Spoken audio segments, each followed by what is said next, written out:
Welcome to Stories of Windsor, a podcast celebrating the rich history of our community by the river.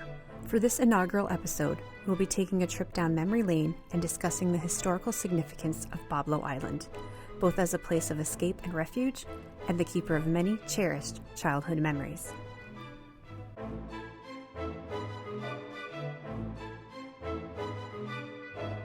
I'm just going to have my co-presenters introduce themselves. Hi, my name is Mary Lou Gillison. I am the local history and genealogy librarian for Windsor Public Library. And I'm Carla Morano. I'm a library service representative at the Central Branch. And I'm Erica McKenzie, and I am a public service librarian. So I just wanted to start with maybe sharing our memories of Boblo. So I've been to Boblo twice as a kid and riding the Falling Star and sort of remembering that side of it. And I remember I had a temper tantrum because I got the wrong ice cream. My mom ordered the wrong kind and I had a temper tantrum and I got in trouble and was denied a trip to Marine Life because of it. So that was my very first Boblo trip.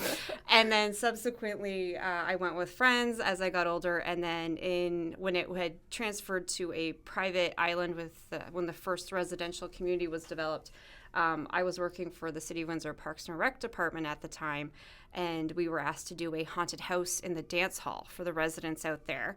And when we were driving around, discovered quite by accident that 2 emus live on the island. And there was a big mystery of, A, how did they get there? And 2, are we actually seeing these? Are they pets? Mary Lou, what about you? Boblo was the one thing that me, my friends, and my parents all said you had to do, like at least once in the summer, every summer, because there was always something different. And it was also a place, I think, back then parents were more inclined to let their kids run around and go, okay, here you go, here's your tickets.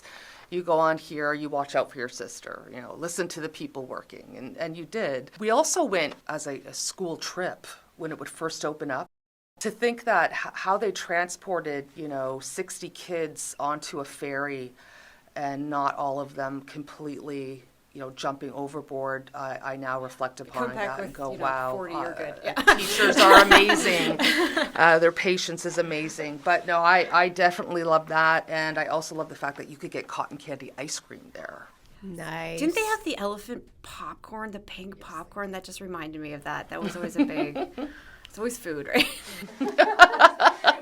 You knew you were really good if your parents would take you to Cedar Point. Oh, then you knew that was the crowning achievement in this area. I think if you were in Toronto, it was more like, Canada's Wonderland. Canada's Wonderland. Sure. Yeah. Around here, it was Boblo. Yeah. What about you, Carla? I've only been to Boblo Island once for the amusement park. I was probably 5 or 6. I remember the flag ride. I remember a Ferris wheel. I remember I was on the flag ride and the wind took the hat right off my head and it flew down into a flower pot and I was terrified somebody was going to steal it. So as soon as I was off the ride, I beeline for that flower pot and got my neon pink hat back. Oh, yes. Important. Yep. Then, I grew up in Amherstburg, so I remember the heartbreak around the sale of the amusement park and when that all ended. And to be frank, kind of a little bit of worry, if not animosity, toward the new developments that were happening there residentially. So I do recall a lot of negative feelings, probably end of the 90s, early 2000s. And then my third Boblo memory is in probably 2008 or 9, I was on the Amherstburg Heritage Committee, and we were given a tour of the island, which included a stop at the lighthouse and the blockhouse. So that was really neat, and you saw all the relics that were there, the old skeletons of the amusement park rides, right? So it was really cool, but also kind of heartbreaking. Yes. Yeah. So those are my memories of Boblo. Skeleton's a good word to describe that. That's a great word. Yeah, that's a very, very apropos description. Well, I think we'll get into the meat and potatoes of it now. So, Mary Lou, you were going to start with when Boblo wasn't even Boblo, what it was way back when. I think we forget sometimes that there was a whole other community of people long before Cadillac arrived and created Fort Pontchartrain and Detroit. And there were absolutely Europeans who came down this way. But before that, it was a place obviously important to the local indigenous peoples in the area. And there are a number of myths that are very similar, some from the Wyandot, some from the Huron, and they have a common theme with very small differences. And so what I did was I tried to grab all of the similarities of the creation of the Detroit Islands. And I think that it's a great way because a place that was celebrated by the indigenous people also ended up being a place where you could celebrate. So there is a belief, you've probably heard of Sleeping Bear Dunes, that they're related to the sleeping bear in the story, but according to numerous indigenous researchers, that's a conflict within their own community of truth or not. So many of them refer to the original character as Chief Sleeping Bear. Chief Sleeping Bear had a daughter who was endowed with such seductive beauty and perfection that mortal men would ogle at her, and this scared her father. Even the spirits became enamored with her as well. This definitely alarmed him. Sleeping Bear hid her in a covered boat, and there she remained floating on the water, only secured along the beach with a long rope. Every day he checked on her, fed her, concerned for her welfare, but despite his precautions, the winds saw her and were enchanted by her. The south wind found her and breathed soft breezes through her flowing hair, and with his charms they gave birth to the beautiful Indian summer. The north and the west winds were very jealous. I'd heard of the south wind's romance, and a fierce rivalry ensued. The winds were at war again, creating violent storms, waves, destruction, and causing the boat's rope to snap and the boat to drift along those waves. Drifting aimlessly, her boat soon came upon a lodge belonging to the keeper of the gates of the lakes. His lodge was at the outlet of Lake Huron, so he was responsible for guiding the portal between the river and the lake. When he saw her, he absolutely fell in love with her beauty, and once again, the vicious storms happened. The winds began tearing apart his lodge into small pieces that floated down the Detroit River. These pieces of the gatekeeper's land and lodge that washed away formed the small islands and sacred mounds in and around the Detroit River, including Boblo, which we refer to as Boblo. So to keep her safe from mortals, the spirits asked that they wished that they could be with her, that they could still appreciate her. So they approached a spirit known as Gitche Manitou, or also known as a great creator, a place where the spirits could view her, but the mortals could not. And Gitche Manitou placed her upon Belle Isle, which was then surrounded by snakes, so no mortal could reach her, but the spirits could still see her. And even today, there is a legend of a cursed woman that wanders Belle Isle. So that is the beginning of this. And because even though the gatekeeper's home was completely destroyed, he still desperately wanted to stay close to her. And when he died, he was buried under the sand and land close to Belle Isle, thus creating Pesh Isle, or Peach Island. And so this story obviously occurred a long time prior to Europeans coming through or trading, but was a story that was told various ways, but was contained in this area. And it explained how all of those islands, how the great sacred mounds, there's a giant mound over by the River Rouge, that was a sacred mound. There are other sacred mounds along the riverfront in the Detroit River, which were destroyed later on by the European establishment here. So this was a way to pass on the importance of sacred spaces, which Bois Blanc became. The Detroit Islands then are considered Pesh Island, Belle Isle, Middle Island, okay, Turkey Island, many of the small islands that even the bootleggers would drop off. All of those small islands were considered parts of the lodge of the gatekeeper. And because it was destroyed, each piece of his gate created another island. Interesting. That's a fascinating story. That is I a think very it's quite fascinating lovely. story. Yeah, and it does follow the flow of it. It Exactly. does exemplify that story. Later, obviously, it comes into like who ended up owning, and I'm using quotes, owning the American side and the Canadian side. But it's very relevant to if you look geographically, it makes sense. Well, obviously, the history of the Indigenous people in this area clearly began long before any kind of European settlement. And I think it's really important to understand that when you're speaking of Europeans coming through the area, you're looking at even the early 17th century. There are maps, there are letters. These were people who may not have settled, which is a very different thing from having traveled and bypassed, whereas we think of Cadillac as the creator of Detroit. And yes, he established that village that became Detroit, and he was the first European to stay in this area. But there was definitely, via maps, you can check. They have Bois Blanc listed, or they have the island where it's located on these maps, some of them going back to the 1620s. So there is documents there indicating the presence of the Europeans in this area, and that they had already established a trading relationship and a missionary goal, which to convert the Indigenous peoples of this area. But the French who came down this area, I have to give them credit. They really, truly tried to learn about the Indigenous peoples. They saw it as an exploration, not just of land, but of culture and getting to know them. And they truly did. Many of them truly believed that they were doing them a favor, providing them Christian opportunities. But there were four major tribes in the area, and they all socialized rather well. But the interesting thing is Bois Blanc or Boblo did not have a specific Indigenous settlement there.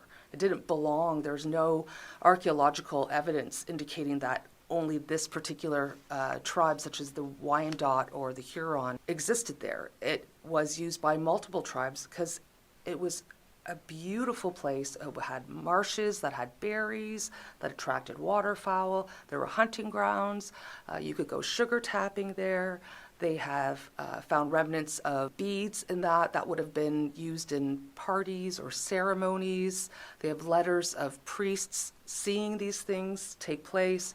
So it was a place that was, I think, considered maybe not sacred, but definitely honored. And it was used quite frequently. So there is this myth that nothing existed really here. Well, there was certainly a vibrant and loving community that used that island. Based on your research of it, it almost sounds like it was a stopping point in travels, in trade, because it's an island, and it's a small island comparatively. So do you think it was something where Indigenous people just used it as a stopping point to rest, maybe? Well, they definitely had like some kind of camp. There are elements that have been found that show, charred wood, and there was definitely even stories that were passed down talk about things that had happened on the island or different events. Because of its size, the way we see it, you don't think that this could be used by something as immense as an entire community. But there was definitely a community of people surrounding the island that used it all the time. And that's what's really lovely to see, because those things are noted by a number of the missionaries, the Jesuit and what they call the Recollect missionaries. And they're noted by letters that were sent, even in the mid-17th century, to what would be like Father Superior in Quebec City.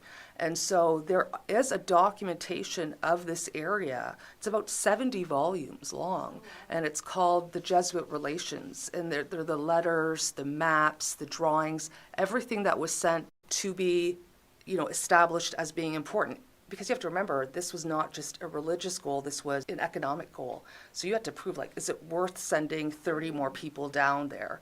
And these were ways for them to do it. And you have to go back to those resources, those primary resources, and to truly understand the importance of, symbolically, what Boblo was. Because it really does represent what was being used on other islands like Belle Isle and Gros Isle and other places. And eventually they created a Huron mission on the island. People wanted more land. By then, Cadillac had established a settlement in Detroit. He was actually very enthusiastic about working with the Indigenous people. And he actually sent for his wife to come 800 miles so that they would establish a property, a land, and they put out what they call land grants to Europeans. Oh, here, if you come in and take over this piece of land and settle it, you could have your own property, but you have to stay here. You have to have a family, you have to create a farm, you have to make it usable. I think that's like the easiest way to explain how Boblo really did represent opportunity of survival. And eventually, the Coureur de Bois made Detroit the stopover place, used Bois Blanc a lot, and because of they named the island because of the white basswood that was completely covered the island. Bois Blanc means white wood, and eventually we ended up making it into Boblo. Yeah. But eventually Cadillac, he loved it, but then he got sent to Louisiana in 1710.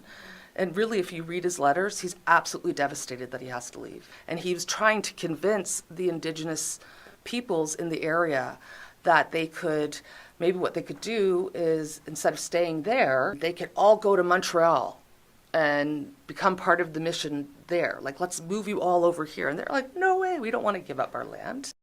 Very soon after, the indigenous people were more converted.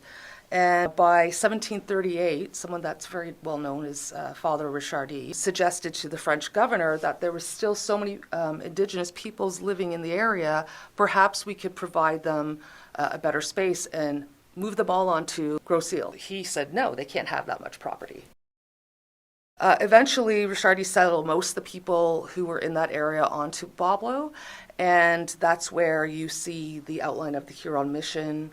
And it became actually an established area to the point where by 1747, they had 33 lodges built, and that were both European and indigenous peoples. So they cohabited in that space. So were these lodgings on Boblo Island? Yes. Wow. Yeah. There's actually, if you go to the Windsor border region, which was by E.J. La Jeunesse, and this is still considered the preeminent book on this area. He has listings of how much they would get paid, how they would get started off with, how many tools, how many seeds they would get, and also how much assistance they would get. And he really gets into the actual census records of these areas. Basically, the documents indicate the peoples that were there. He does talk about how there was some of the French wanted them to be able to intermarry, and some of them were absolutely against it. So you had two kind of social values working, and eventually those lodges were used later on, but at that time they also built the blockhouse. The blockhouses came in 1839. Yeah, but there was one that kind of existed prior to that had some of the military stay there, or people stay there, that was already pre-built. And that to me was pretty fascinating, because the mission house was on the south shore, which would have been facing us, like facing the Canadian side. And at that point, even in the 17th century, there were French priests that converted a tribe that was not related to any of the other ones, and they took over their village, and converted the people. Those were the peoples that converted first. They established it as a place called Saint Michel or Saint Michael, and that is actually where, in between LaSalle and Sandwich. So really one of the original main places was in that area. And I don't think I would do any justice to pronouncing the village properly, but I can. But yeah, you had by 1754, you had both military and persons and Hurons living there, and it was a place that a lot of people would use as a trading stop. Was it peaceful? I guess I don't know if that's yeah, the they right didn't word, have, or there was no conflicts. There was no major conflicts. Yeah. Their conflicts had more to do with what was happening on the opposite shore, when there was a lot of conflict between the Iroquois at the time and the French, and also the Iroquois and the Wyandots. So many of the areas that would have been previously established were taken apart by the Iroquois nation. They were very well armed by the Dutch colonial people, so they were able to work through this area and slowly tear apart, especially the Wyandot Nation. Okay, and they scattered.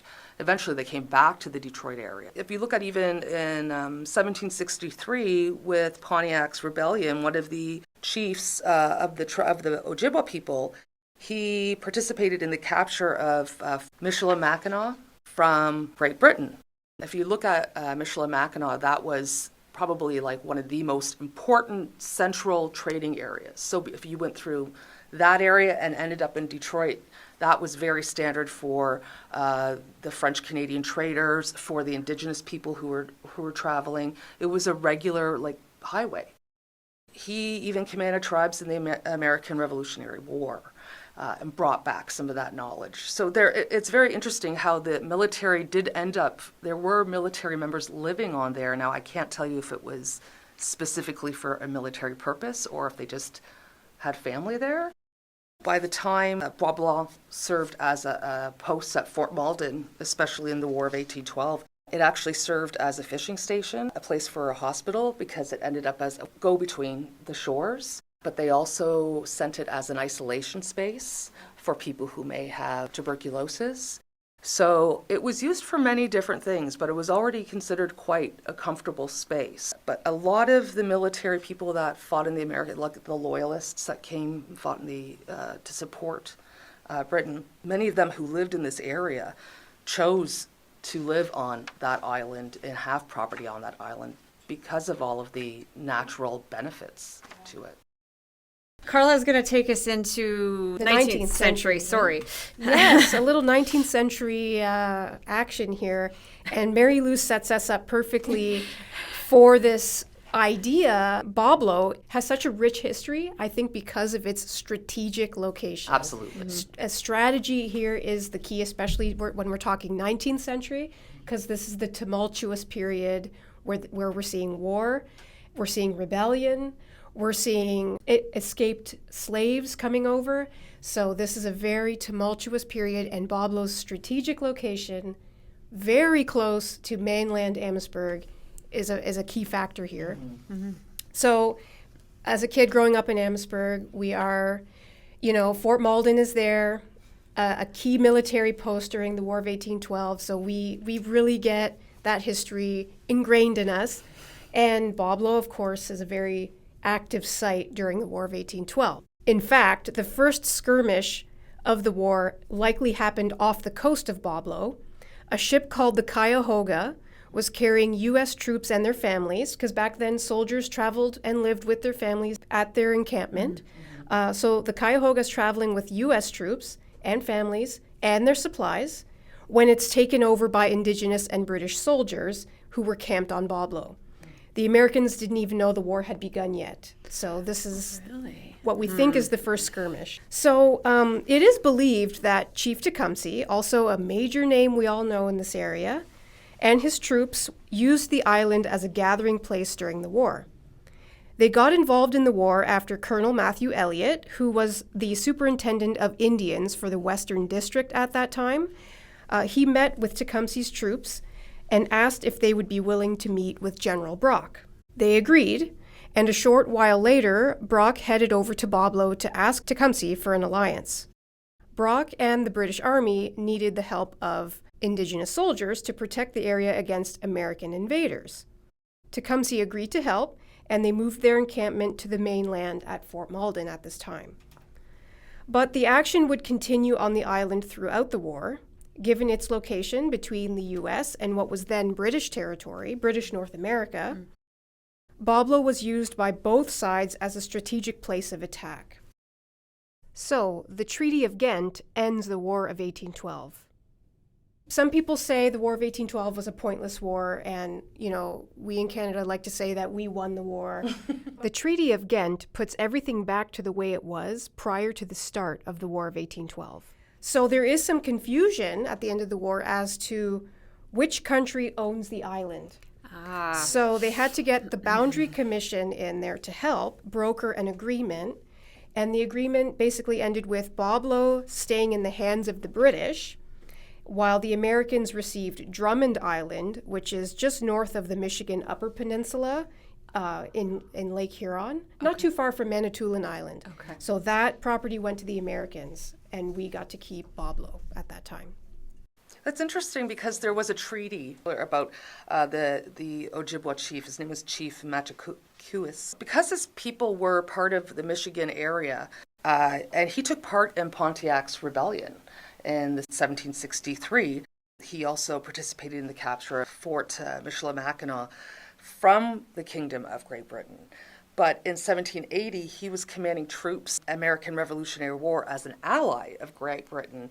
And what they did is when he signed the Treaty of Greenville, which happened in 1795, he ceded Bois Blanc, in addition to all of his personal Aboriginal lands, over to the French. So by 1796, it was no longer just an Indigenous land. It became something that Great Britain eventually taking over. So it's very interesting how these individual treaties are exceptionally important because of its location.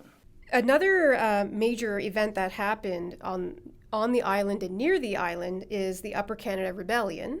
It's a strange little rebellion that we kind of hear about probably around grade 8, but we don't really understand it fully at that time. This was a rebellion against the colonial British government, which was very elite. It was sort of a clique of politicians and powerful landowners. Some would call it an oligarchy. And at that time, we see some rebels coming up, people like William Lyon Mackenzie, who is fed up with this very cliquey government structure that does not allow for democracy. So we know that Boblo did see some action during the Upper Canada Rebellion in 1837 and 1838. Rebels recruited the help of Americans who were definitely interested in, quote-unquote, liberating their friends from this oligarchical British government. So a whole bunch of skirmishes actually happened along the U.S. and Upper Canada border, which included Windsor and Amherstburg at the time. At one point, Boblo Island was completely under American command during this rebellion, in fact. The Upper Canadian government eventually regained control of the island, but the situation was pretty tumultuous along the border region for about a year during this rebellion. Now, some people get confused and assume that the lighthouse and the blockhouses that are still on the island were constructed during the Upper Canada Rebellion. Actually, that's false. The lighthouse was constructed in 1836, so right before the rebellion start, and it's put there really, as you hinted to earlier, Mary Lou, commercial reasons. Absolutely. It was trade was developing so much on this Detroit River route that they needed a lighthouse on Boblo so we could avoid catastrophe. Hey, the Coureur de Bois actually established another trading post there because it was considered so essential prior to the War of 1812. So I think you're dead on. Let's talk a little bit about the lighthouse. You've probably seen the lighthouse? I think it's just the light is gone now. Yeah, the light is gone. Part of the base of it, I think, is still on the island. Yeah. Yes. So it was built in 1836, and it stands 56 feet high, and it's built of limestone. So there's an interesting little story about the first lighthouse operator. This has nothing to do with war. It's actually a cute little story. So the first lighthouse operator was a Scottish immigrant named James Hackett. One day, Hackett's wife ends up traveling on the same carriage as Sir Francis Bond Head, who was at that time the Lieutenant Governor of Upper Canada. James Hackett, I guess, had been pining over this job. Like, I would love to be the lighthouse operator on Boblo. I just want this job. And here is his wife traveling with Sir Francis Bond Head, a guy of significant power. Well, Hackett's wife is also traveling with her St. Bernard dog. And Sir Francis Bond Head falls in love with the dog. So Bond Head asks her if he could purchase the dog.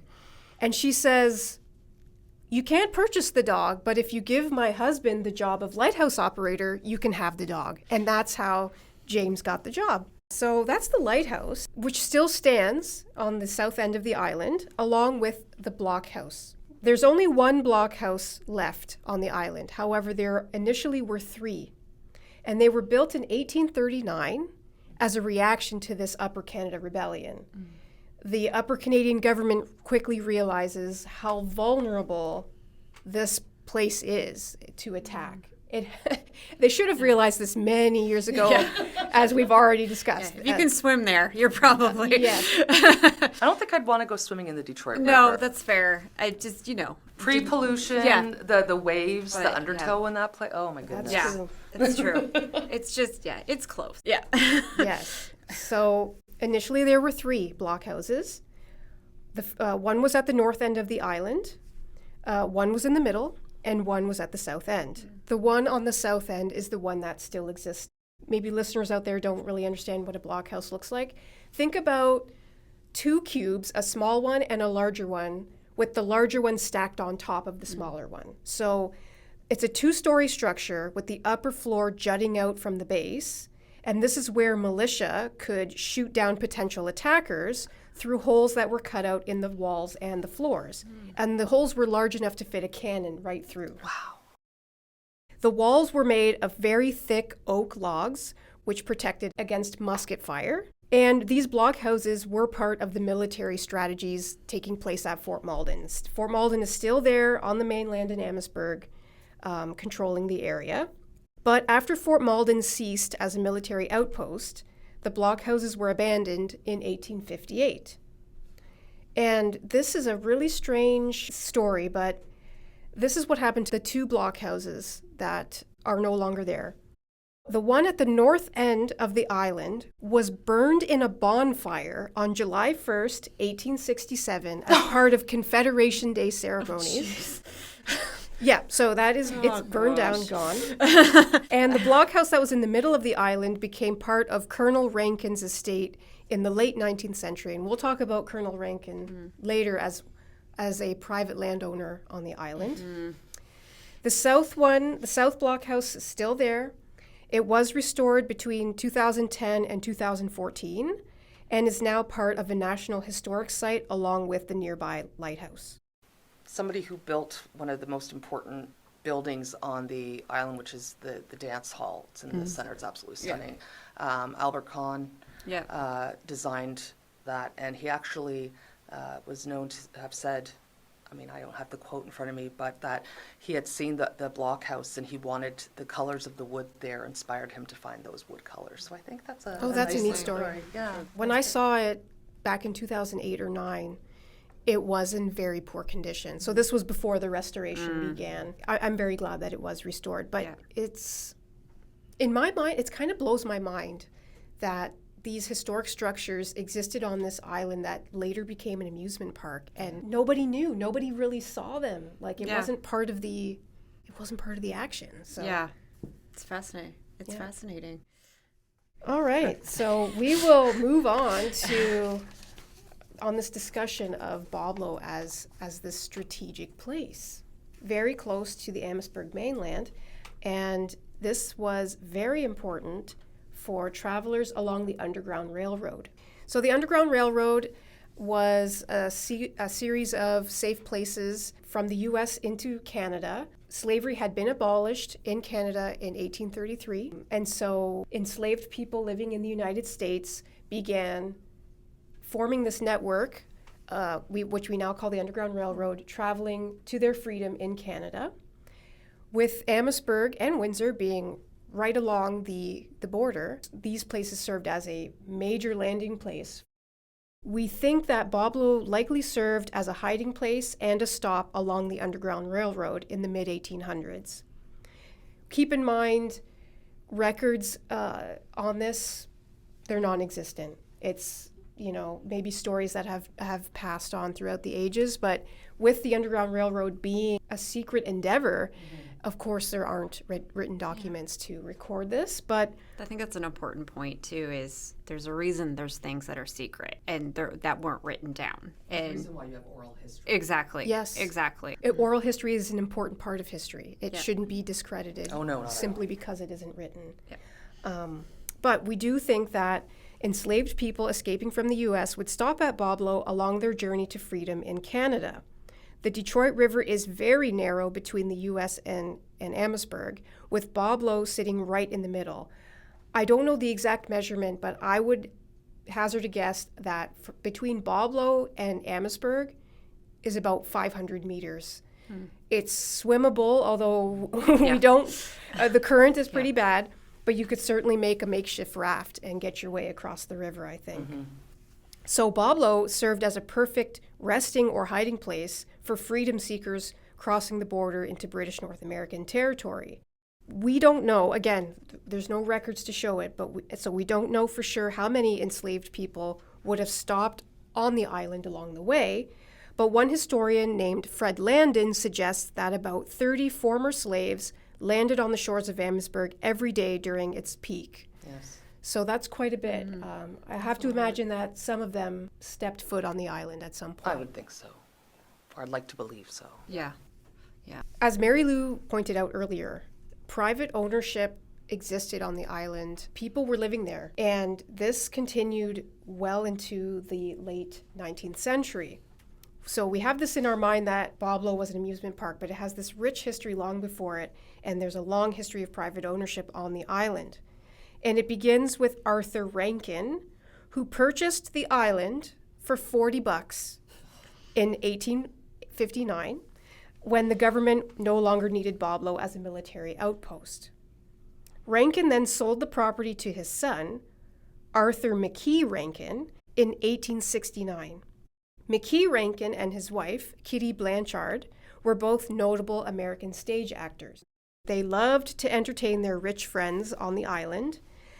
They made a whole estate, essentially, there. They brought over livestock, and they stocked the island with wild game so that they could hold hunting trips on the island. Maybe that's where the emus came from. Maybe that's those emus were descendants from the McKee Rankin emus. It seems as though they were pretty loose with their money, and in the late 1800s, they folded on their mortgage. The island at that point falls into the hands of two Detroit capitalists, James A. Randall and Colonel John Atkinson. Oh, John Atkinson is famous as a landowner in this area. It seems that the island was cursed for Randall, as he suffered a series of unfortunate events after purchasing his share of the island. He began fighting almost immediately with his business partner, Atkinson.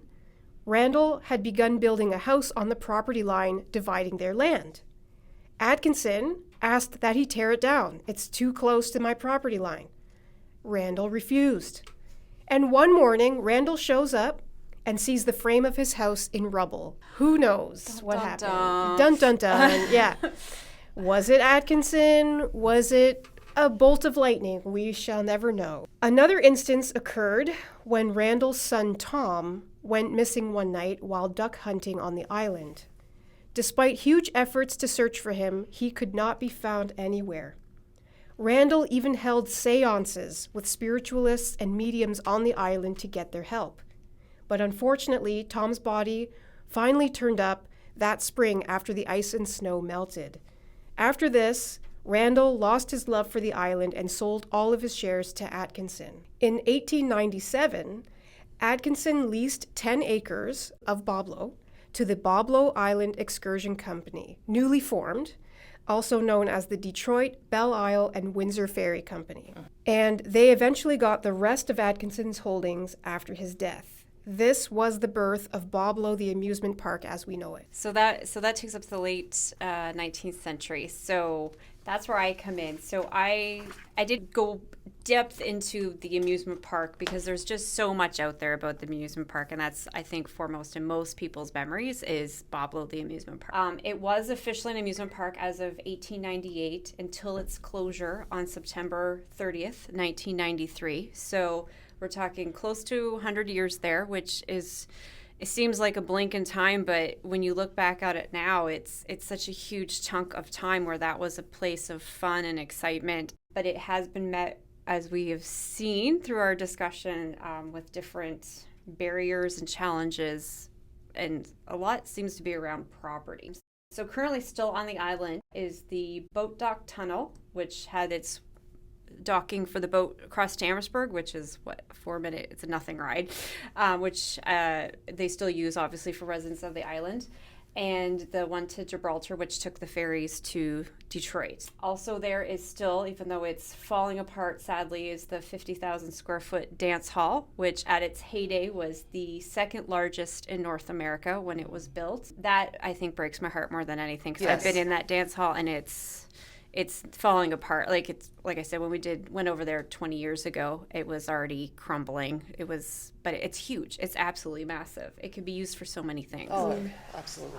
The bumper car building is still there. The Stonewall men's bathroom building, and the women's Stonewall bathroom building, the War of 1812 blockhouse, and the lighthouse minus the light, which is still there.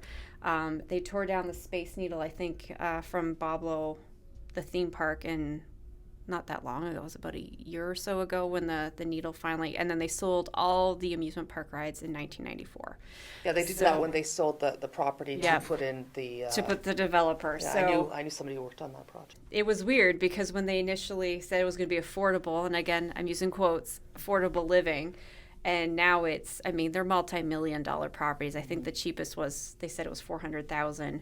So I sort of took a different spin on this. I am one that my research methods is I tend to look at things that have already been produced, and I pull stories that I think should have been elaborated on. And so the first thing I sort of reviewed was the recent DVD or the film, The Boblo Boats, The Detroit Fairy Tale, and ferries spelled Ferry, which was produced in 2022. Mary Lou, have you seen that? Yeah, actually it was on PBS. Oh, was it? 56 3 nights ago. They show Yeah, it was. Yeah, they show it fairly, probably every 4 or 5 months. But it was I enjoyed it. But it's definitely from the American perspective. Very much so. We have a totally different relationship with the island. Yes, I would say. And I think as somebody that's I think where I wasn't, and I fully blame myself for not investigating further, I was not aware of the intimate relationship Detroiters had with Boblo Island. Because it was just there. Like you said, it was sort of Cedar Point was the be all and end all. If you got to go to Cedar Point, that was like the greatest thing. And Boblo was always just there. Like you could just go if you felt like it. Whereas it was such a big outing for so many, especially young Detroiters, inner city Detroiters, young youth that really didn't have anywhere else to go. They would have these fantastic roller skating competitions in the Grand Ball. In the late 70s and early 80s, Windsor had a number of roller skating rinks. One was called Wheels. And you would see these people in the middle just doing backflips. Yeah. And I remember the first time that I saw these people dancing and what we would call hip-hop moves and that type of early funk kind of style dance. They were doing it in roller skates, 4-wheel roller skates. And I would just sit there on the edge. I would look at them. But when you were at Boblo, you would see all of these people had the roller skates around their neck. They weren't renting them, they were bringing them. Yeah. And they had them decorated, top to bottom sparkles. And as a kid, you were wondering, okay, I could rent this at Wheels. Yeah. Where can I rent those? Where can I feel like a roller skating princess? Yeah. And they would actually, the guys and the men and women would take you and say, hey, I could show you how to do this. It was a really wonderful place, but they used the space up. And I could just remember thinking to myself, Mom, can I do that? My mom's like, no way. You're never going, you can go to Wheels, that's it. But I would just watch them with complete awe. And it was incredible. They would be voguing and everything. It was insane. Ironically, it was the roller skating rink that was one of the big attractions to Boblo back in the heyday. But it was also kind of led to its demise because the theme parks were more profitable. Boblo wasn't really a theme park. It had there was no beaches, there was pools. It had a dance hall, it had a roller skating rink, and it was a place where that also they weren't segregated at the time. It was theme parks were the bigger profitable, the more people attending. So, and this is the one story that I feel like, and Carla, we have talked about this. I think I briefly discussed it with you, Mary Lou. Yes. Was the case of Sarah Elizabeth Ray. Yes. That went to the U.S. Supreme Court over the segregation on the ferry on the Boblo boat on the U.S. side.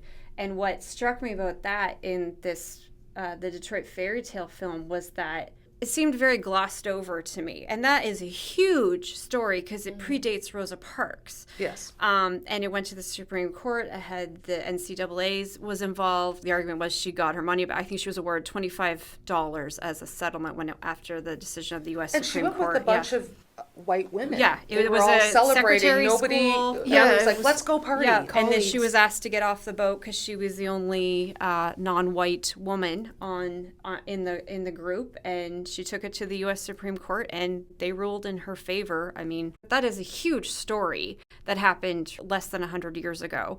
And it was just sort of glossed over. And we found the court document online, and I mean, it uses the term girls a lot. It's 1940s language. Yeah. But it was huge for its time. And what bothered me was the fact that wasn't given enough of a highlight, but instead it was more to the psychic who hears the Columbia, which was one of the fairies, talk to her. And I thought, what are we not? Why are we not talking about that other story about Sarah Elizabeth Ray, who deserves so much more attention? Did she technically, because Canada was in charge of the island, but it was owned by an American corporation, and so was the ferry. Yeah. So the island technically would not have been segregated. It wasn't segregated. It was how to access the island. Yes. Yeah. Which is ironic because if she had gone the Canadian route, there would have been no issue if she had gone with her group through Canada. But yeah, the boat was considered U.S. soil. But I just thought, God, that's a huge story within itself. But it's considered the first international partnership in a way because there was these two huge entities using Boblo, and how important it was to inner city youth in Detroit because it was a safe space for them to go. The dance, you're dancing and music and everything on this 1 hour boat ride, and they have this hilarious scene in the film where they're racing underneath the Ambassador Bridge. Just it wasn't profitable in the long run. It was an island. Everything costs a fortune to ship to the island, and that's even though it's a hop, skip, and a jump from Amherstburg, there was rising costs on getting things out there, and it just seemed once it closed, it was just this one stumble after another. And so my question is, do you think the fate of the island would have been different if the U.S. was given ownership? No. No? In fact, I think I'm going to be biased here. I think that, first, I think it's great that the island maintained at least some of its historical value, despite Windsor's reputation of tearing down everything that's older and nice. But I think because it was the basis of it being like the foundation of the actual island itself and its relationship between French during the development of Upper Canada and the variety of different cultures already surrounding the area, I think it really is a reflection of, if you look at the indigenous heritage in this area, it is just as unique, and people they celebrate their differences. They made concessions to each other. They worked together, and I think that translated really well to the French who were coming into this area, who came as traders. And I think seeing it as more a place where everybody can enjoy it, instead of seeing it just as a financial result. And I think with the American culture, where we're more multicultural, and if you look at those indigenous groups, they too are, but we're a little more open-minded to those kinds of diverse things, whereas I think if it had seceded to the Americans, I think it would have probably become more of a financial benefit to them as opposed to a cultural, very beautiful place. Speaking to that, there's we have in front of us the book by Patrick Livingston, Summer Dreams, The Story of Boblo Island, which is very rich in its history, especially around the theme park. But I found a really nice quote that sort of echoes what you just said, Mary Lou, on pages 167 and 168. And it goes, "The entire island of Boblo was considered a safe place for young people to explore and learn about the larger world. The scary streets of Detroit were both out of sight and out of mind. Especially in its later years, Boblo was one of the few venues in the metropolitan area where people of every color could be found recreating together in a shared environment.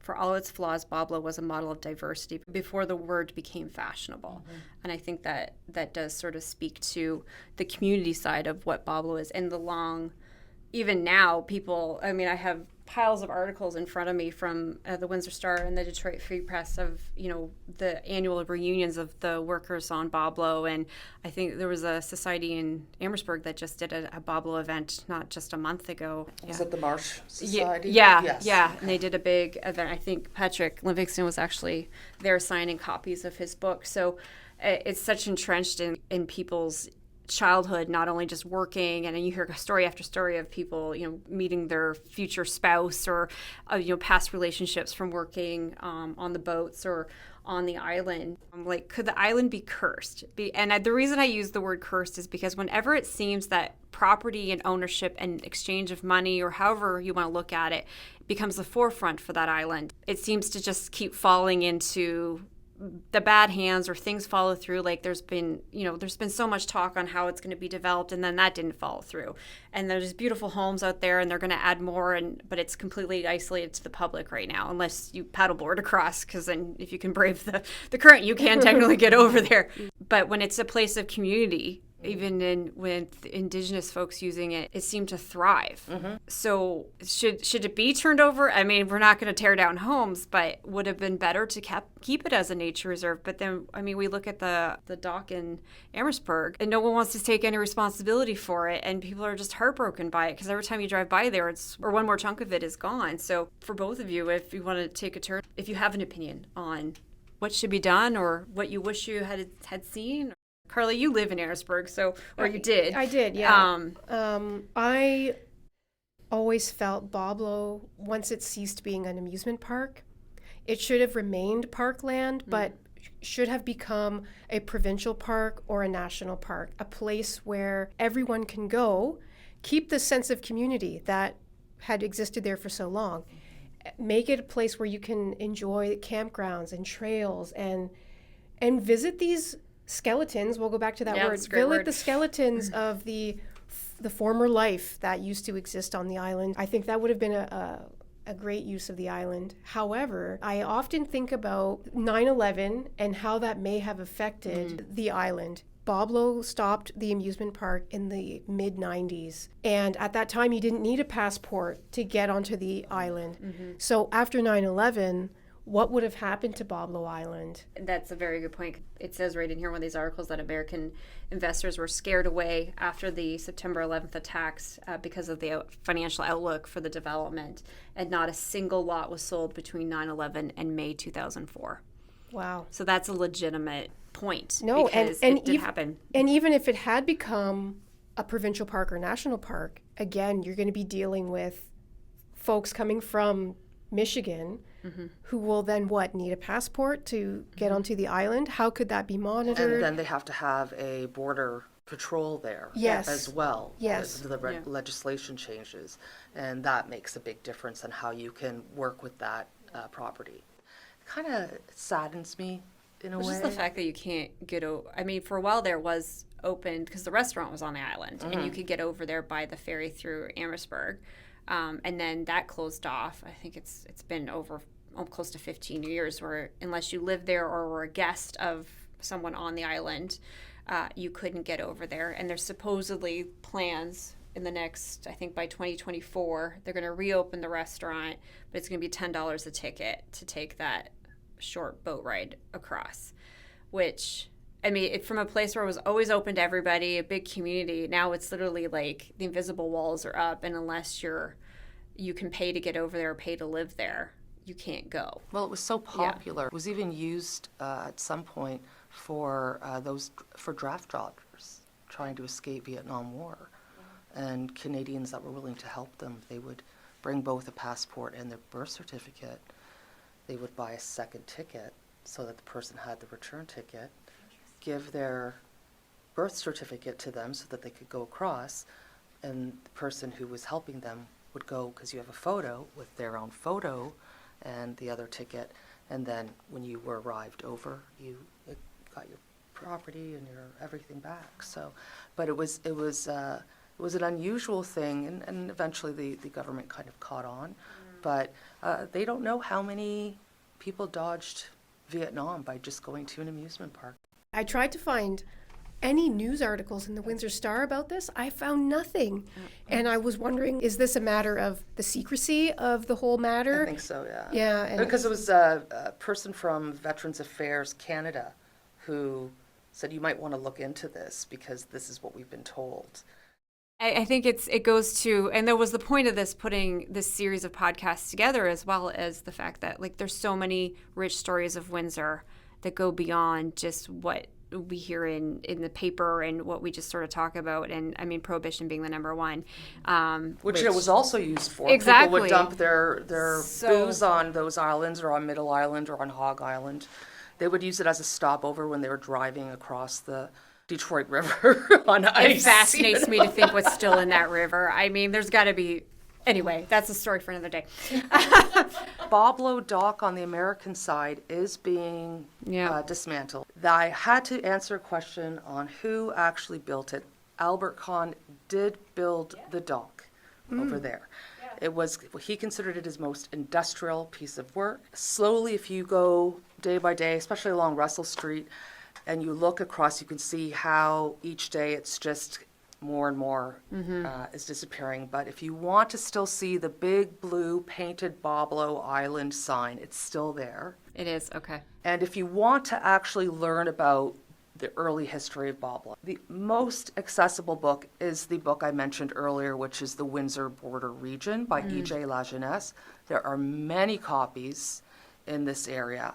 And if you wanted to learn more about the Wyandot peoples who came out, there's a book called The 18th Century Wyandot, a clan-based study by John L. Steckley. He's also done works on the Wyandot Huron language. I don't know if we have a circulating copy of this, but if you want to take a look at it, please. Those are the two that I wanted to kind of get at was. That's great. So great. Thank you for your time and having me Oh, here. no, this has been great. While you're on that, Mary Yeah, Lou, that do I would share a couple more sources on Boblo, some great books we have at WPL.